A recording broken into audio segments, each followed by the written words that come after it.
नमस्कार दोस्तों, क्राइम तक में आप सबका स्वागत है। मैं हूं सुप्रतिम बैनर्जी।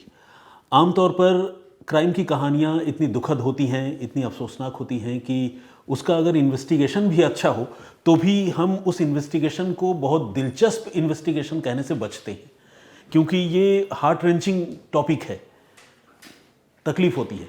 लेकिन आज जो कहानी, जो वाकया मैं आप सबको सुनाऊंगा, उसके इन्वेस्टिगेशन को मैं बिल्कुल दिलचस्प कह सकता हूं और आप लोगों को भी सुनकर ये लगेगा कि हाँ, ये वाकई बहुत दिलचस्प मामला है। तो आइए सिलसिलेवार तरीके से आपको पूरी कहानी बताता हूं। और ये कहानी एक अच्छी कहानी है, क्राइम की कहानी होने के बावजूद एक अच्छी कहानी है, और इसीलिए इसके साथ मैं वो दिलचस्प नाम का जो विशेषण है वो मैं जोड़ रहा हूं। तो एनीवे, आइए शुरुआत करते हैं। ये मामला है मुंबई के करीब ठाणे इलाके का। ठाणे के पास ही, बल्कि ठाणे में ही एक जगह है मुंब्रा, आप सबने नाम ज़रूर सुना होगा। और ये तारीख है 30 जुलाई की, लेकिन ऑब्वियसली इस साल का तो हो नहीं सकता क्योंकि 30 जुलाई अभी आया नहीं है। ये बात है 10 साल पहले तकरीबन, बल्कि 9 साल होगा, 2016 की। 30 जुलाई 2016 की ये बात है। मुंब्रा के एक प्रॉपर्टी डीलर जिसका नाम है खालिद कादरी, इसका एक दोस्त फ़ोन करता है और फ़ोन करके कहता है कि यार प्लीज़, अगर हो सके तो वक्त निकाल कर पटना आओ, बहुत अच्छी डील है एक लैंड की और इसमें काफ़ी बढ़िया प्रॉफिट होने वाला है। मेरे हिसाब से अगर हम दोनों लोग मिलकर ये काम कर लें तो बस वारे न्यारे हो जाएंगे और सारी तकलीफ़ें ख़त्म हो जाएंगी। ये जो खालिद कादरी है, इसका प्रॉपर्टी का काम मुंबई में बढ़िया चलता था। इसको लगा कि अब उसके दोस्त ने खुद अपनी तरफ से चला के फ़ोन किया है और बता रहा है कि अच्छी डील है जो बहुत आसानी से क्रैक हो सकती है, सस्ते कीमत पर ज़मीन मिल रही है, तो क्यों ना ले लिया जाए। ये सोचकर और दोस्त के प्रेशर पे खालिद कादरी जो है वो फ्लाई करके पहुंचा पटना, बिहार की राजधानी। पटना पहुंचा, 30 जुलाई को फ़ोन आया था, उसके कुछ दिन बाद ही पटना निकल गया। और पटना जाने के बाद वो एकाएक जो है वो गायब हो गया। न उसका फ़ोन लग रहा था, न उससे कोई बात हो रही थी। जब तक पटना नहीं पहुंचा था तब तक उससे बात होती रही, मतलब जब मुंबई से बोर्ड किया तब भी बात हुई, और एयरपोर्ट पर जब उतरा पटना में तब भी बात हुई। लेकिन उसके थोड़ी देर बाद वो रडार से बाहर चला गया, मोबाइल फ़ोन भी स्विच ऑफ हो गया। अब जो खालिद के घर के लोग हैं मुंब्रा में, वो काफ़ी परेशान हो गए। उनसे जब बात नहीं हो रही थी तो बहुत बेचैन हो गए। लेकिन कुछ घंटे गुजरने के बाद उनके पास एक फ़ोन आया, खालिद की बीवी के पास, जिसका नाम है समा। समा को फ़ोन करने वाले शख्स ने यह कहा कि देखो, ये जो कॉल तुम्हें किया जा रहा है ये बताने के लिए है कि अब तुम्हारा पति खालिद कादरी हमारे कब्ज़े में है और हमें तुमसे 30 लाख रुपए चाहिए। फटाफट 30 लाख रुपए का इंतज़ाम करके हम जैसे जहाँ कहते हैं उस जगह पर वो पैसे डिलीवर करो तो खालिद वापस सही सलामत घर लौट आएगा। और अगर कहीं तुमने होशियारी की, अगर कहीं तुमने पुलिस को बताने की गलती की, तो फिर तुम ये समझ लो कि मुंबई से और ठाणे से सैकड़ों किलोमीटर दूर अभी तुम्हारा शौहर हमारे कब्ज़े में है, तो इसका क्या हाल करेंगे तुम सोच भी नहीं सकती। ये सारी बातें सुनकर ये जो समा है उसकी रूह कांप गई, वो बहुत डर गई। पति के किडनैपिंग की बात थी, 30 लाख रुपए मांग रहे थे, भारी भरकम रकम। बहुत परेशान हुई। लेकिन उसको इस बात की फ़िक्र भी सता रही थी कि कहीं ऐसा ना हो कि मेरे पति के साथ कोई अनहोनी हो जाए, फिर मैं इन 30 लाख रुपयों का भी क्या करूँगी जो मेरे पति ने अब तक कमाया है। तो बहुत सोच में पड़ गई, नाते रिश्तेदारों को बताया, रिस्क फैक्टर को अपने तौर पर काफ़ी इवेलुएट किया, और ये सब करने के बाद जो है उसने पुलिस को इस पूरे घटनाक्रम की इत्तला दी और मुंब्रा पुलिस के पास जाकर उसने बाकायदा इस किडनैपिंग के मामले की एफआईआर दर्ज करवाई। हालांकि उसने बेशक एफआईआर दर्ज करवाई, लेकिन एक बीवी होने के नाते, एक लाइफ पार्टनर होने के नाते उसके मन में बड़ी चिंता थी। और जब जब उसके पास किडनैपर्स का फ़ोन आता था वो प्रॉपरली रिस्पॉन्ड भी कर रही थी, और उसने किडनैपर्स के कहे मुताबिक 30 लाख रुपए उनके बताए हुए गुर्गे को डिलीवर कर दिए। सिर्फ इस भरोसे पर कि जिसको पैसे दे रहे हैं वो पैसे लेकर उसका पति को वापस लौटा देगा, वापस फेर देगा। एक वर्ड है फिरौती, रैंसम जिसे इंग्लिश में कहते हैं। तो वो किसी इंसान को जब पकड़ के कहीं रखा जाता है और वहाँ से जब उसको वापस फेरा जाता है या लौटा दिया जाता है तो उस फेरने वाले शब्द से बना है फिरौती। तो फिरौती 30 लाख की दी और 30 लाख की फिरौती देने के बाद इंतज़ार करने लगी कि शौहर वापस लौटेंगे। कुछ दिनों के बाद शौहर का अपने आप फ़ोन आ गया और 5 अगस्त 2016 30 को फ़ोन आया था। उसके बाद वो मुंबई गए थे, मेरे ख्याल से 31 या 1 को गए होंगे, किडनैप हो गए, माफ़ कीजिएगा पटना गए थे। और उसके बाद 5 अगस्त 2016 को उनकी मुंबई में सकुशल वापसी हो गई। और घर में जो है वो क्या खुशियों भरा माहौल रहा होगा आप समझ सकते हैं। लेकिन तकलीफ़ इस बात की थी कि किडनैपर्स जो है वो 30 लाख रुपए झटक चुके थे। बहुत ये तकलीफ़ थी क्योंकि इंसान बहुत मेहनत से पैसे कमाता है, 30 लाख रुपए चले जाना कोई आसान बात नहीं है। तो एक तरफ खुशी भी थी और दूसरी तरफ एक दुख का माहौल भी था। लेकिन उधर जो कंप्लेंट पुलिस को की गई थी, मुंब्रा पुलिस को, चूँकि किडनैपिंग का मामला था और फ़ोन करके किडनैप करके पैसे वसूलने का ये खेल हुआ, तो मामला चूँकि बेहद संगीन था और इंटर स्टेट मामला था, तो उस मामले की जांच जो है ठाणे क्राइम ब्रांच के हवाले कर दी गई। मुंबई में जो भी हाई प्रोफाइल केसेस हैं, उन केसेस के तफ्तीश की जिम्मेदारी आमतौर पर क्राइम ब्रांच के हवाले होती है। तो ठाणे में भी क्राइम ब्रांच को इस हाई प्रोफाइल किडनैपिंग कम रैंसम केस की तफ्तीश की जिम्मेदारी दे दी गई। अब क्राइम ब्रांच ने जब उसे पता चला कि जिस आदमी को पकड़ा गया था, ले जाया गया था, खालिद कादरी, वो वापस आ गया है, तो क्राइम ब्रांच ने सोचा कि ठीक है, अब तफ्तीश जो है वो खालिद कादरी से बातचीत करके ही शुरू करनी चाहिए। ये पता करना चाहिए कि भाई कैसे किडनैपिंग हुई, कहाँ लेकर गए, ये सारी बातें।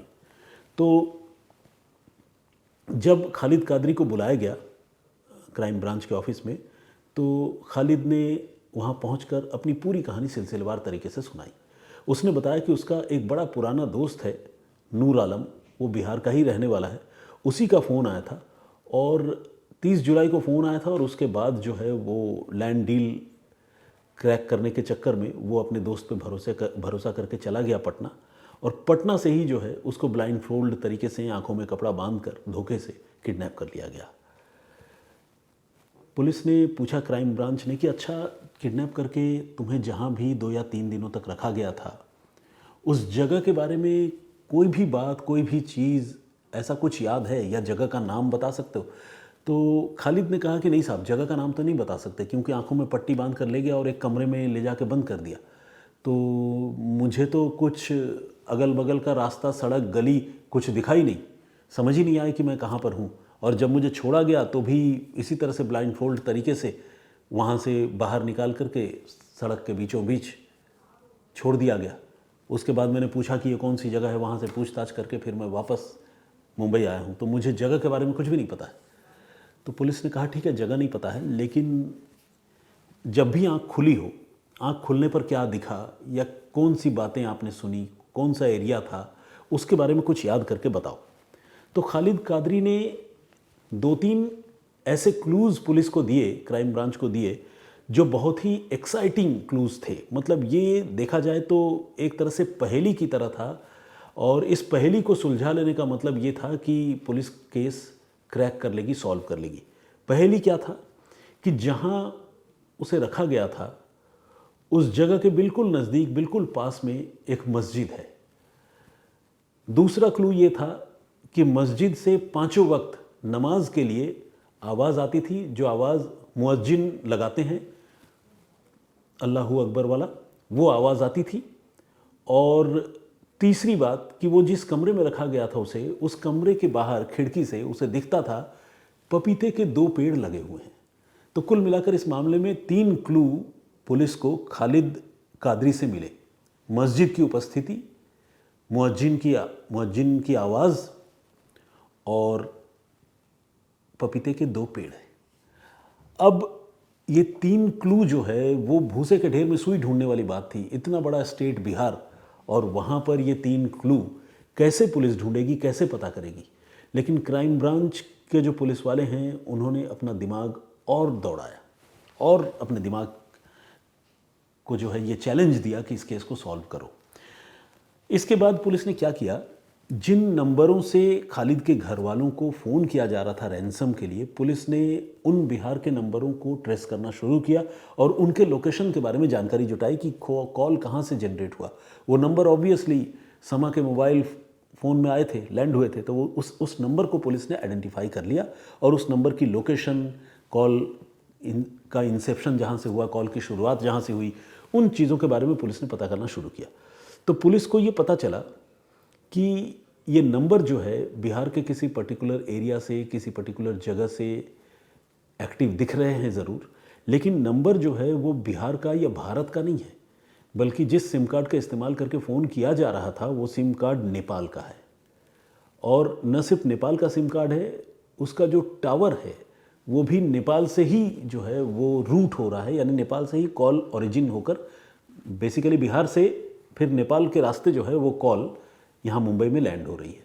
तो इस तरह से पुलिस को एक बात समझ में आ गई कि जिस जगह से भी ये कॉल हुई, जिस जगह से भी ये कॉल फिरौती के लिए की गई, वो जगह बिहार की उन लोकेलिटीज़ में शामिल है जो बिल्कुल नेपाल बॉर्डर से सटा हुआ है। अगर ऐसा नहीं होता तो नेपाल के टावर की लोकेशन नहीं आती और नेपाल के सिम कार्ड का भी इस्तेमाल नहीं होता। तो ये बिहार और नेपाल का कोई बॉर्डरिंग एरिया है।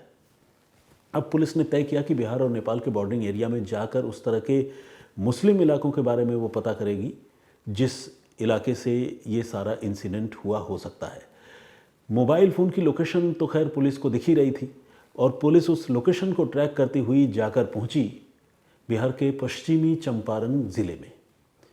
पश्चिमी चंपारण ज़िले में एक गांव है जिसका नाम है सबिदुआ बउवारा। ये सबिदुआ बउवारा गांव जो है वो बिल्कुल नेपाल बॉर्डर से सटा हुआ है। तो पुलिस यहाँ पर पहुंची और साथ में पुलिस खालिद कादरी को भी अपने साथ लेकर गई। और खालिद से पुलिस ने कहा कि देखो, हम उस जगह पर तो पहुँचेंगे या पहुँच रहे हैं जहाँ पर से वो फ़ोन कॉल ओरिजिन हुआ था, लेकिन अब हम ये समझना चाहते हैं कि तुम अगर उस जगह पर पहुँच जाओ तो क्या उस जगह को देखकर पहचान सकते हो, या जो मुअज्जिन आवाज़ लगा रहा था मस्जिद से नमाज के लिए, क्या उसकी आवाज़ तुम पहचान सकते हो? तो खालिद ने कहा, हाँ साहब, मैं उस मुअज्जिन साहब की आवाज़ बिल्कुल पहचान सकता हूँ, क्योंकि मैं वहाँ 2 से 3 दिन कैप्टिविटी में रहा और लगातार मैं नमाज के लिए जो अज़ान होती है उसकी आवाज़ मैं सुन रहा था, तो इसीलिए मैं तो पहचानता हूँ। और वो जिस सुर में अज़ान लगा रहे थे उस सुर को भी मैं पहचान गया हूँ, जानता हूँ। तो पुलिस ने कहा, चलो ये काम तुमने काफ़ी आसान कर दिया, और पुलिस पश्चिमी चंपारण ज़िले के उस जगह पर पहुंची जहां पर से पुलिस को वो कॉल का पता चला था। इस जगह का नाम मैंने आपको पहले ही बताया, सबिदुआ बउवारा था। और यहाँ पहुंचने के बाद पुलिस उस एक मस्जिद पुलिस ने लोकेट की और वहाँ पर पुलिस जो है इसको लेकर, खालिद कादरी को लेकर वहाँ इंतज़ार करने लगी। बेसिकली इंतज़ार हो रहा था, 5 वक्त की नमाज़ होती है, आपको पता है, किसी ऐसे वक्त का जब नमाज का टाइम हो रहा हो, क्योंकि नमाज का टाइम होगा तभी तो मुअज्जिन आवाज़ लगाएगा। तो पुलिस और ये खालिद इंतज़ार करता रहा और थोड़ी ही देर बाद खालिद के कानों में वही जानी पहचानी सी आवाज़ जो उसने कुछ दिन पहले सुनी थी, अल्लाहू अकबर की, वो उसे सुनाई पड़ी। उसने सुनते ही पहचान लिया कि साहब यही आवाज़ है, यही मस्जिद है आसपास कहीं, और ये बिल्कुल उन्हीं की आवाज़ है जिनकी आवाज़ मैं जब यहाँ बंधक बनाकर मुझे रखा गया था मैं सुन रहा था। आसपास ही कहीं मुझे बंधक बनाया गया होगा। पुलिस अब सीधे उस मस्जिद पर पहुँची और मस्जिद के आसपास के पूरे इलाके को पुलिस ने स्कैन करना शुरू किया, देखना शुरू किया कि कहाँ पर पपीते के 2 पेड़ हैं पर्टिकुलर एंगल पे लगे हुए। ये मेरे ख्याल से एक कोई फिल्म भी आई थी, गोलमाल, या शायद गोलमाल ही है वो फिल्म, जिसमें आपने देखा होगा वो नारियल के पेड़ लगे हुए थे और उस जगह को पहचानना था। कुछ उसी तरह का ये भी मामला था। तो पपीते के 2 पेड़ जो है पुलिस ढूंढ रही थी और ये भी ढूंढ रहा था खालिद कादरी जो वहाँ गया था साथ में मिलकर। तो इन्होंने फाइनली वो पपीते का पेड़ भी जो है वो देख लिया, आइडेंटिफाई कर लिया, और जैसे ही पपीते का पेड़ खालिद ने देखा तो उसने उस कमरे को भी पहचान लिया जिस कमरे में उसको बंधक बनाकर रखा गया था। अब उस कमरे की पहचान होते ही समझ लीजिए पुलिस इस मामले को क्रैक करने के बिल्कुल दहलीज पर पहुंच चुकी थी। पुलिस ने वहाँ पूछताछ की कि भाई ये कमरा किसका है, इस कमरे का ओनर कौन है। तो पता चला कि कमरे का ओनर कोई और है और 1-2 लोग हैं जिन्होंने उस कमरे को किराए पर ले रखा था। ये कौन लोग थे, उनकी पहचान हुई, और उनकी पहचान होने पर पुलिस ने 3 लोगों को, एक तो वही नूर आलम जिसने कॉल किया था जो इसका दोस्त है उसे, सैफुल्ला खान को और इरफान खान को, 3 लोगों को पुलिस ने उसी पश्चिमी चंपारण ज़िले से पकड़ा और उनके कब्ज़े से पुलिस ने कुछ नशे के सामान, कुछ दूसरे आपत्तिजनक चीज़ें और कैश का एक बड़ा हिस्सा, ये सारी चीज़ें पुलिस ने उनसे रिकवर कर ली। इस तरह से एक आदमी जिसकी किडनैपिंग हो गई थी, 30 लाख रुपए देकर वो छूट गया था, ज़िंदगी उसकी बच गई, जान उसकी बच गई, लेकिन जो गुनहगार लोग हैं उन तक आखिरकार ठाणे क्राइम ब्रांच की टीम पहुंच गई और पहुंचने का ज़रिया बनी वो 3 चीज़ें, जिन 3 चीज़ों में इस पूरे किडनैपिंग की जो मिस्ट्री है वो छुपी हुई थी। वही 3 चीज़ें, मस्जिद, मुअज्जिन और 2 पपीते के पेड़। तो इन्हीं चीज़ों के सहारे पुलिस ने उस केस को क्रैक कर लिया और एक ज़रिया जो है मोबाइल फ़ोन को जो ट्रेस किया गया, उसके लोकेशन की और नेपाल के टावर से रूट होने की उस कॉल की, ये सारी चीज़ें जो है सब कुछ कंप्राइज करके मिला जुला करके पुलिस ने इस केस को सक्सेसफुली क्रैक कर लिया। तो अपने आप में बड़ी दिलचस्प कहानी इसलिए क्योंकि ऐसे वाक़ये, ऐसी तफ्तीश आमतौर पर सुनने को नहीं मिलती। और इस कहानी को दिलचस्प इसलिए भी कह सकते हैं क्योंकि कोई जानी नुकसान नहीं हुआ। रुपए जो 30 लाख रुपए गए थे उनमें से कुछ पैसे तो रिकवर हो गए और कुछ पैसे ऑफ कोर्स इन लोगों ने खर्च कर दिए होंगे, वो किसी और फॉर्म में पुलिस और कानून रिकवर करेगी। तो ये काफ़ी पुरानी बात है, वो रिकवर ऑलरेडी हो चुकी होगी अब तक। और खालिद कादरी भी ज़िंदगी में काफ़ी आगे बढ़ चुके होंगे। हो सकता है कि नूर आलम, सैफुल्ला खान और इरफान अब तक ज़मानत पर बाहर भी आ गए हों। तो ये थी पूरी कहानी, पूरा घटनाक्रम। मुझे पूरी उम्मीद है कि ये कहानी आप लोगों को अच्छी लगी होगी। आपकी क्या राय है, क्या कमेंट है, प्लीज़ हमें लिखकर ज़रूर बताइएगा। जो प्रीवियस स्टोरी हमने आप लोगों को सुनाई थी उसमें हमने बताया था आपको कि किस तरह से लखनऊ में एक माँ ने अपनी ही बेटी की हत्या कर दी और 5 साल की छोटी सी बेटी की हत्या उसने की बहुत बर्बर तरीके से। उस मामले में जिस लड़की की, जिस बच्ची की हत्या हुई, उसके पिता का जो दोस्त है वो इस महिला के साथ, यानी बच्ची की माँ के साथ अफेयर में इन्वॉल्व था। यानी एक दोस्त दूसरे दोस्त की बीवी के साथ सीक्रेट अफेयर में था, उसके साथ लिव इन में रह रहा था और अपने ही दोस्त की बेटी की उसने हत्या भी कर दी।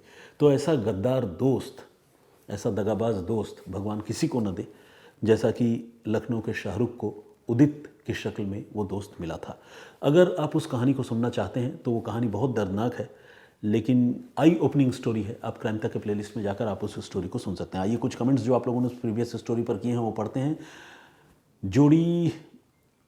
जोड़ीदार शायर के नाम से एक आईडी है, उन्होंने कहा है कि सर जी आजकल रिश्तों का ज़्यादा महत्व नहीं है, लोग अपने फ़ायदे के लिए अच्छे से अच्छे रिश्तों को तार तार करने से पहले ज़रा भी नहीं सोचते हैं।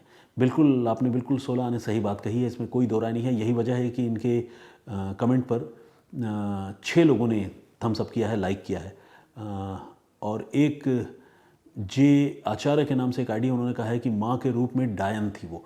देखिए, कोई भी महिला अगर अपने किसी बच्चे की हत्या कर रही है तो उसके लिए जिस तरह के भी विशेषण का इस्तेमाल आप करें, नेगेटिव विशेषण का, तो मुझे लगता है कि वो कम है। हालांकि ठीक है, गाली गलौज नहीं, और बेसिकली डायन भी नहीं कह सकते क्योंकि डायन जो है वो एक ऐसा फिक्टिशियस कैरेक्टर है ना जिस पर बहुत सारे राज्यों में बहुत बवाल मचा हुआ है। मैं जिस राज्य से हूँ, झारखंड, वहाँ पर डायन प्रथा का बड़ा बोलबाला है। तो एंटी विचक्राफ्ट कानून बना हुआ है ताकि किसी भी महिला को या पुरुषों को भी डायन बताकर कोई टॉर्चर न कर सके। तो लोग इस तरह से एक दूसरे को टॉर्चर करते हैं गांव में, अपने अपने मकसद साधने के लिए लोग डायन बताकर हत्या कर देते हैं।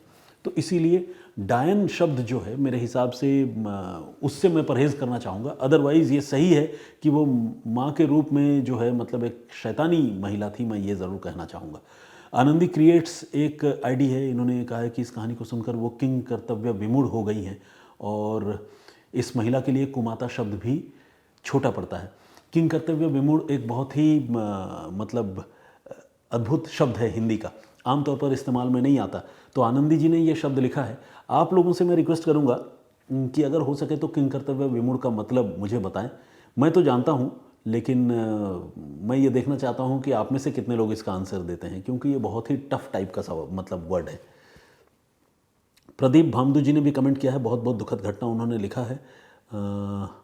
दी नेचर ब्लॉग के नाम से एक आईडी है, उन्होंने कहा है कि she was so cute and looks innocent, इन्होंने कहा है। बिल्कुल, इसमें कोई दो राय नहीं है। इसके अलावा गौरव वत्स जी हैं, I don't have even a single word for this heinous and hateful crime, इन्होंने लिखा है। प्रदीप जी का मैंने जिक्र कर ही दिया। उमेश भूंया जी झारखंड से हैं, कमेंट करते हैं, हमारे रेगुलर लिसनर हैं। जितेंद्र कुमार जी ने भी कमेंट किया है, बहुत बहुत स्वागत आपका। राजकुमार नारंग जी का कमेंट है। इसके अलावा दीपमाला जी हैं, हमारी रेगुलर लिसनर हैं, बहुत स्वागत आपका। और इंद्रसेन मौर्य जी का कमेंट है, ये कहते हैं कि बहुत दुखद स्टोरी है, भगवान ऐसे लोगों से समाज और बच्चों को बचाए। बिल्कुल। ब्रिजेंद्र सिंह जी हमारे रेगुलर लिसनर हैं, उनका भी कमेंट आया है। साधन आचार्य का कमेंट आया है, उन्होंने कहा है कि मैं तो सिर्फ आपकी ही वीडियो देखता हूं और कहीं से भी क्राइम की कोई कहानी नहीं सुनता। धन्यवाद सर, धन्यवाद, थैंक यू वेरी मच, बहुत बढ़िया कॉम्प्लीमेंट है। हालांकि मतलब आप चाहे तो दूसरे लोगों को भी सुने, लेकिन ठीक है, ये मतलब your love and commitment towards my stories ये इसको शो करता है, तो इसलिए मैं बहुत ग्रेटफुल हूँ। Thank you very much. हम सफ़र के नाम से एक आईडी है, उन्होंने भी कमेंट किया है। टेंडुल हमारी रेगुलर लिसनर हैं, उन्होंने कमेंट किया है और वो लिखती हैं, रोज़ thank you Banerjee sir ji and team. इसके अलावा कलयुग के नाम से एक आईडी है, इन्होंने अपनी आईडी का नाम ही कलयुग रख दिया है और हम जिस तरह की कहानियाँ सुनाते हैं वो घोर कलयुग की निशानी है। तो इन्होंने लिखा कि नमस्कार सर, क्या इस हत्या को क्रूर और दरिंदगी भरे तरीके से रेयरेस्ट ऑफ द रेयर की कैटेगरी में डालेंगे संजय मिश्रा? इनका नाम असली नाम संजय मिश्रा है। देखिए, मेरे हिसाब से तो रेयरेस्ट ऑफ द रेयर की श्रेणी में आना चाहिए, क्योंकि एक छोटी सी बच्ची जो पूरी तरह से अपनी माँ के ऊपर ही डिपेंडेंट है, यहाँ तक कि उसका बाप भी उससे अलग हो चुका है और वो अलगाव की वजह भी माँ है। तो ऐसी माँ जो उसे इस दुनिया में लेकर आई और ऐसी माँ जिसके ऊपर पूरी तरह से वो बच्ची डिपेंडेंट है, अगर वो माँ उसे इस तरह से मारती है, धोखा देती है, उसकी हत्या करती है, तो ये रेयरेस्ट ऑफ द रेयर की श्रेणी में आना चाहिए। हालांकि रेयरेस्ट ऑफ द रेयर एक ऐसा वर्ड है जो सिर्फ किसी भी जज के पर्सपेक्टिव के ऊपर डिपेंड करता है। बहुत सारे ऐसे मामले होते हैं जिसमें जजेस जो है किसी केस को रेयरेस्ट ऑफ द रेयर मानकर उसमें फांसी की सज़ा देते हैं और फिर बाद में हायर कोर्ट और सुप्रीम कोर्ट में जाकर वो केस जो है फांसी की सज़ा से बदलकर आजीवन कारावास में तब्दील हो जाती है। तो पर्सपेक्टिव यानी दृष्टिकोण ये बहुत बड़ी चीज़ है इस मामले में। रेयरेस्ट ऑफ द रेयर का की जो भी परिभाषा है उसका कोई सेट पैटर्न नहीं है कि ऐसा हुआ तो रेयरेस्ट ऑफ द रेयर होगा, अदरवाइज नहीं होगा, ऐसा नहीं कह सकते। मुझे तो सोनम और राजा रघुवंशी वाला मामला भी रेयरेस्ट ऑफ द रेयर की श्रेणी में लगता है। तो ऐसी हत्याएं जो कोल्ड ब्लडेड तरीके से किए जा रहे हों और किसी की ज़िंदगी छीन ली जा रही हो, मुझे लगता है कि रेयरेस्ट ऑफ द रेयर कहने में और उसे मानने में भी मेरे हिसाब से कोई बुराई नहीं है। थोड़ा सा सख्त होना भी ज़रूरी है ताकि कानून का खौफ जो है वो लोगों पर रहे। तो खैर, आज के लिए इतना ही। बहुत धन्यवाद आप सबका मेरे साथ जुड़ने के लिए। मैं फिर हाजिर होऊंगा किसी और कहानी, किसी और वाक़े के साथ। तब तक अपना बहुत ख्याल रखिए, सुरक्षित रहिए। जय हिंद, जय भारत।